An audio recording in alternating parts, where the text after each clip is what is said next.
Hello, good morning students. Today we are discussing about the reforms in Indian agriculture as we discussed in our previous lecture or previous video regarding the problem faced by the farmer in the field of cultivation. Basically, our first 5-year plan started from 1951 with agrarian reforms. 1951 में हमारा पहला economic plan start हुआ था और वो economic plan agrarian reforms के नाम से था, यानी agricultural development strategy first 5-year plan का फोकस था और इसलिए बहुत सारे इंप्रूवमेंट फर्स्ट प्लान से ही किए गए। लेकिन जो बेसिकली जो इंप्रूवमेंट स्टार्ट हुए हैं वो 1965 से स्टार्ट हुए हैं, जिसके बाद हमने ग्रीन रेवोल्यूशन को अचीव किया। हम ग्रीन रेवोल्यूशन के टॉपिक को अलग से हम डिस्कस करेंगे आपसे कि ग्रीन रेवोल्यूशन क्या है, मीनिंग क्या है, फेज 1 फेज 2 किस प्रकार से हमने इसको किया है। ग्रीन रेवोल्यूशन के साथ साथ दूसरे और रेवोल्यूशन भी हम करेंगे, जैसे व्हाइट रेवोल्यूशन भी है, ठीक है, ब्लू रेवोल्यूशन भी है, तो वो सब हम बाद में डिस्कस करेंगे। आज का हमारा फोकस है कि हम उन रिफॉर्म्स को हाईलाइट करें जो इंडियन एग्रीकल्चर में 1951 से लेकर आज तक जो हुए हैं रिफॉर्म, जिसकी वजह से हमारा एग्रीकल्चर प्रोडक्शन इंक्रीज हुआ है, वो हम आज से आपसे डिस्कस करेंगे। आज की हमारी वीडियो का टॉपिक है technical reforms in the field of agriculture. Next video में हम आपसे डिस्कस करेंगे इंस्टीट्यूशनल रिफॉर्म और उससे नेक्स्ट में हम करेंगे जनरल रिफॉर्म। तो 3 वीडियो में 3 टॉपिक हमारे डिस्कस हो जाएंगे। सबसे पहला ये technical reform. Technical reform refer to the technology, यानी हम प्रोडक्शन करने के लिए जो प्रोसेस यूज करते हैं वो प्रोसेसिंग हम चेंज करें ताकि हमारी फूड प्रोडक्टिविटी इंप्रूव हो जाए। जैसे हमने पीछे एक हमारा लेसन था on the eve of independence, agriculture on the eve of independence.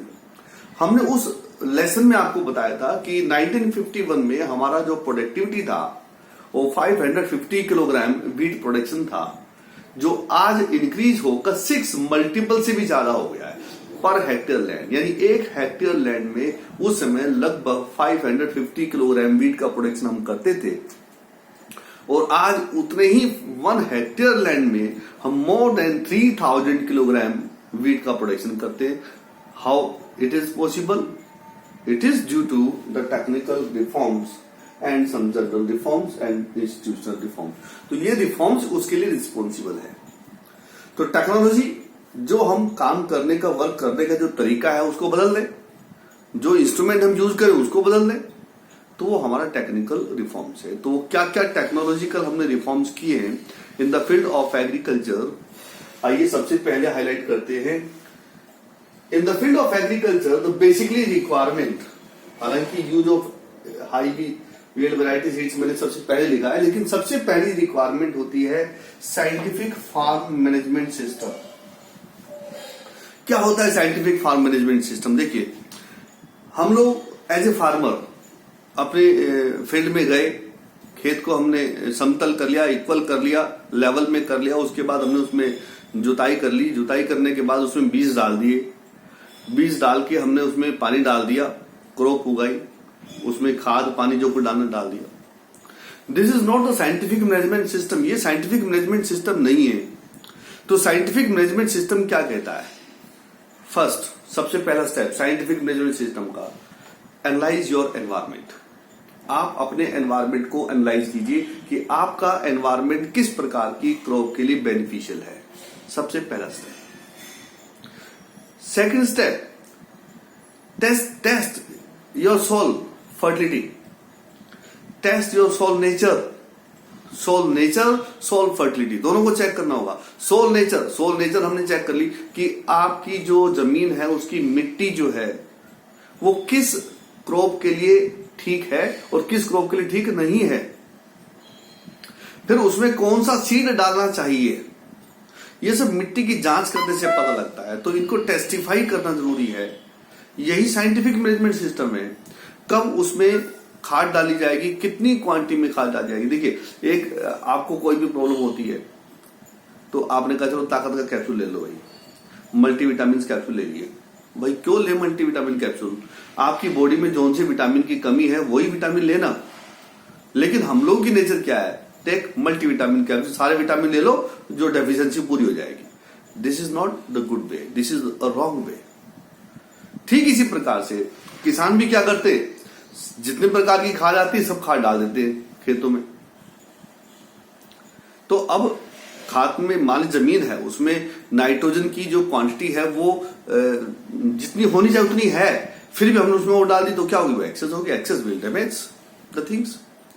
तो इसलिए मिट्टी की जांच करवाई जाए, उसमें कौन से मिनरल्स की रिक्वायरमेंट है, कौन से फर्टिलाइजर की रिक्वायरमेंट है, वो फर्टिलाइजर उस मिट्टी में डाला जाए। That is scientific management system.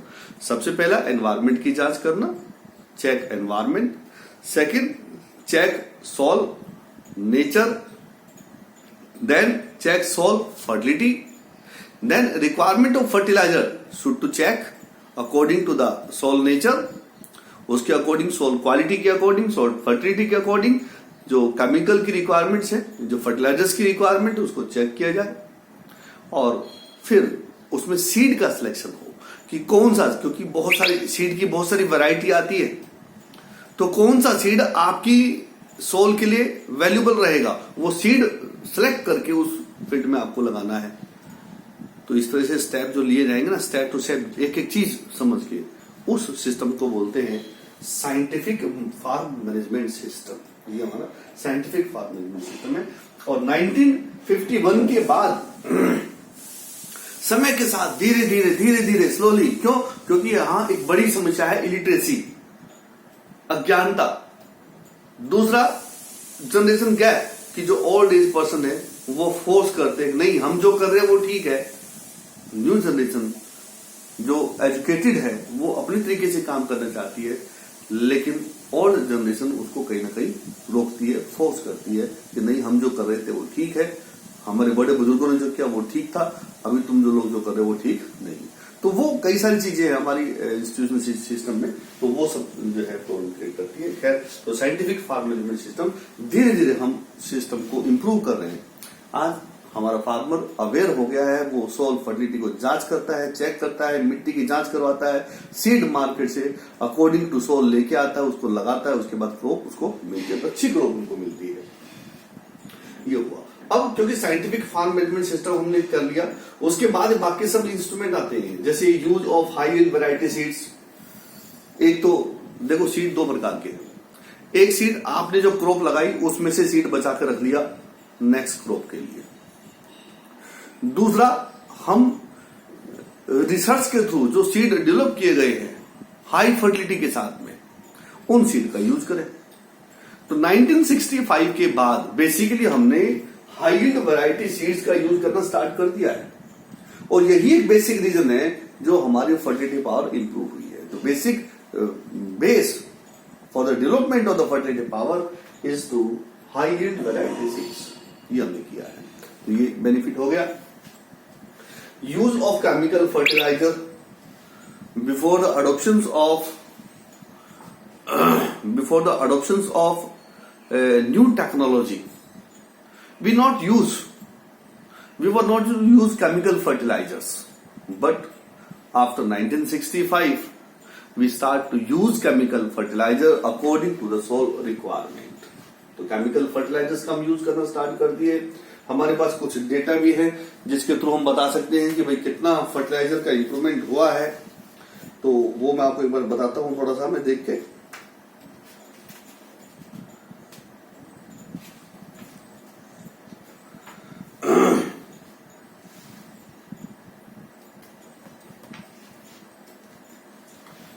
उसके बाद आइए इंसेक्टिसाइड्स एंड पेस्टिसाइड्स। इस समय के साथ साथ हमने जो हमारी क्रॉप प्रोडक्टिविटी है उसमें जो कीड़े लग जाते थे, फसल को पूरा डैमेज कर देते थे, उसको बचाने के लिए हमने इंसेक्टिसाइड्स और पेस्टिसाइड्स का भी यूज करना स्टार्ट कर दिया है। तो ये भी हमने इंप्रूवमेंट किया, जिससे हमारी क्रॉप लगने के बाद सेफ हो जाती है। तो उसको सेव करने के लिए हम जो है इस तरह का काम अब कर रहे हैं, जिससे हमारी प्रोडक्टिविटी इंप्रूव हुई है। ये उसका एक बेसिक रीजन है। जैसे मैं आपको बता रहा था कि यूज ऑफ केमिकल फर्टिलाइजर, तो देखिए आज जो 2017-18 के मेरे पास डेटा है, 2017-18 के डेटा है मेरे पास, तो ये डेटा हमें बता रहे हैं कि 265 लाख टन के बराबर हम केमिकल फर्टिलाइजर यूज कर रहे हैं आज अपनी कल्टिवेटेड फील्ड में। तो ये एक इंप्रूवमेंट है। इंसेक्टिसाइड्स और पेस्टिसाइड्स हम यूज करें, ताकि ये हमें अवेयरनेस की वजह से है कि देखो हमारी फसल हमने लगाई, बड़ी मेहनत से लगाई, लेकिन कीड़े उसको खराब कर देते हैं, तो हमारी मेहनत पे पानी फिर जाता है। तो उसके लिए हमने केमिकल फर्टिलाइजर्स के साथ साथ हमने इंसेक्टिसाइड्स और पेस्टिसाइड्स का यूज करना स्टार्ट किया। मैकेनाइज्ड मीन्स ऑफ कल्टीवेशन, हम पहले ओल्ड इक्विपमेंट यूज कर रहे थे फार्म के साथ ओल्ड इक्विपमेंट हम यूज कर रहे थे, ओल्ड मेथड हम यूज कर रहे थे। कई उसके कारण थे, हमारा स्मॉल फार्म सिस्टम भी उसका एक कारण था कि छोटे छोटे खेत थे, तो हम मॉडर्न इक्विपमेंट यूज नहीं कर पा रहे थे। लेकिन 1951 के बाद जो इंप्रूवमेंट हुआ, consolidation of land holding start हुआ, लैंड सीलिंग का प्रोसेस स्टार्ट हुआ, उसकी वजह से हमारे जो फार्म साइज है वो इंप्रूव हुए, और फार्म साइज इंप्रूव होने की वजह से आज हम मॉडर्न इक्विपमेंट यूज कर रहे हैं, हम मैकेनिकल टूल्स यूज कर रहे हैं। जैसे खेतों में जुताई के लिए पहले बैलगाड़ी का यूज होता था, या ऊंट का यूज होता था, या इंसान भी उसको, ह्यूमन बीइंग भी उसको खेत को आगे एनिमल्स की जगह लग के उसको जोतते थे। आज उसकी जगह ट्रैक्टर्स और मशीनों का यूज होता है। तो जो काम कई दिन में पूरा होता था, आज वो कुछ घंटों में, एक दिन में ही पूरा हो जाता है।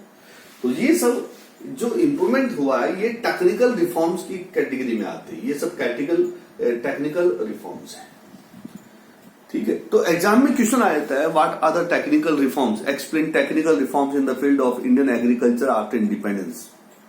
तो आपसे उनको एक्सप्लेन करने के लिए कहा जाता है, आप उनको एक्सप्लेन करेंगे, या कोई एक पॉइंट पे आपसे पूछ सकते हैं, explain the benefit of high yield variety seeds in the field of agriculture when it was start to use. तो आपको पता होना चाहिए कि 1965 के बाद से इसको यूज करना स्टार्ट किया है, और इसको यूज करने का एक ही बेनिफिट है सबसे बड़ा, इससे हमारी प्रोडक्टिविटी इंप्रूव हुई है। और हमने जो सीड डेवलप किए वो सोल नेचर के अकॉर्डिंग, डिफरेंट एनवायरमेंट के अकॉर्डिंग डेवलप किए हैं। उसी को कहते हैं रिसर्च बेस्ड सीड, ठीक है। या कोई भी साइंटिफिक फार्म मैनेजमेंट सिस्टम क्या है उसको समझाइए, तो कोई भी एक एक क्वेश्चन भी आपसे 3-3 नंबर का, 4-4 नंबर का आपसे पूछ सकते हैं। या आपसे कुछ भी ना पूछे, डायरेक्ट पूछ लेते हैं ऐसे कि what are the reason behind the development और improvement in the agricultural production after independence. General question पूछ लिया तो ये सब चीजें आपको उसमें एक्सप्लेन करनी होती है, ठीक है। तो आज क्योंकि हमने आपको टेक्निकल रिफॉर्म्स का वीडियो बताया है, टेक्निकल रिफॉर्म्स कौन कौन से होते हैं, तो मैं यहीं तक आज की वीडियो जो है कंप्लीट कर रहा हूं। Thank you, have a nice day.